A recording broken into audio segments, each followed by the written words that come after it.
Um, what's the difference? How does that affect you sort of in different places? Like, because I can understand the athletic realm, like in the middle of a what you call a performance or whatever, Hmm. like positive self-talk. And I coach people to that. Like, hey, you need to change how you are, you know, like you don't repeat to yourself, like, don't screw this up.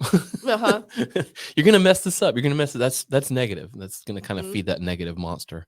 Yeah, I think in the world of endurance sports where you're out there for like, 3 hours or more, you're absolutely you're absolutely going to have the negative thoughts come in. Like Hmm. you're just going to be like, I feel like crap. Like why am I doing this, How can you not? And so my coaches always say these are going to come, so like don't be upset about it. But for my first Ironman, I actually didn't have a lot of low thoughts. I think I do better in events where I have no expectations to live up to, like, oh, I did this event last year in this time, so I want to do better. Okay. If I go into something and I have no expectations, I just am there, I'm more present. And for my first Ironman, I kept telling myself, what would make you feel good right now? So instead of thinking like, oh, my foot really hurts right now, Right. you know, Right. I mean, yeah. I mean, right? I would be like, it would make me feel really good just to shuffle a little bit in my seat or to just sit up on my bike for like 30 seconds. I already have things like drinking every 10 minutes on the bike and the run that hmm, keep me occupied. I do walk during my run so I can, sure. look forward to that if I'm feeling really rough. My first Ironman, I had not a lot of low thoughts, and then my second Ironman last year, I had all the bad thoughts.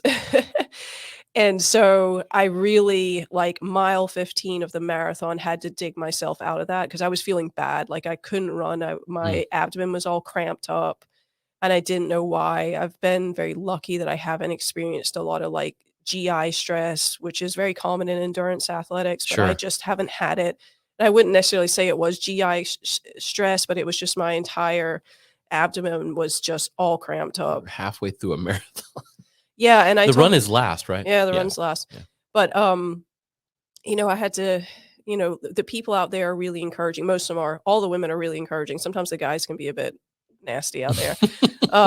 But one girl came up next to me, she's like, "You're looking great, how do you feel?" And she gave me a salt pill, which can help, and that Mm, did help for a okay. little while, for about 10 miles. But then I told myself, "Look, you're still moving forward." I'd seen other people who were not moving forward, who were getting, like, taken off the course, and, Mm, like, I had passed one of my friends who's a very strong athlete, and she said she had been vomiting from, like, mile 90 on the bike, right? And I'm like, ugh, "You're not vomiting, right? right. You're not in the porta john," right? So thinking about Yeah. those things, like, Right. you're moving, you're not running, but you're moving, and Mm, you're just gonna get it done, and look at this beautiful place that you're at. And so yeah, but I mean, I still struggle. I think with the words being impeccable in like a personal sense, I realize that people, um, men and women, bond over gossip or bond over disliking someone it's else. kind of fun. Yeah. Yeah, it's hard not to get into Hmm. that, Hmm. and it's a really fast way to bond with someone when Yeah. you're like, "Did you see what so and so It's kind of like did?" cheating, though, Yeah. in my opinion. Like, yeah. Yeah, but it's interesting because the book brings up gossip specifically and says as children we watch adults do this. And so that's a Hmm. pattern that Hmm. we learn. We listen to our parents Hmm. gossip about other people. And so that's always something I need to Mm. work on. It is very hard. And, you know, it, like gossip's one thing, right? Like talking about some problem that some other person has, but even also just putting someone else down a little bit Mhm. behind their back.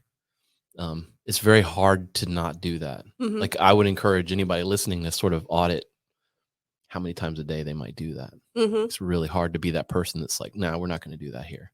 Yeah. When you're around someone that's like that, though, that you start to talk a little trash, and they're like, yeah, you know, we're not gonna talk ill about these people. They don't say that, but they just kind of send you that vibe of like, this ain't gonna float here.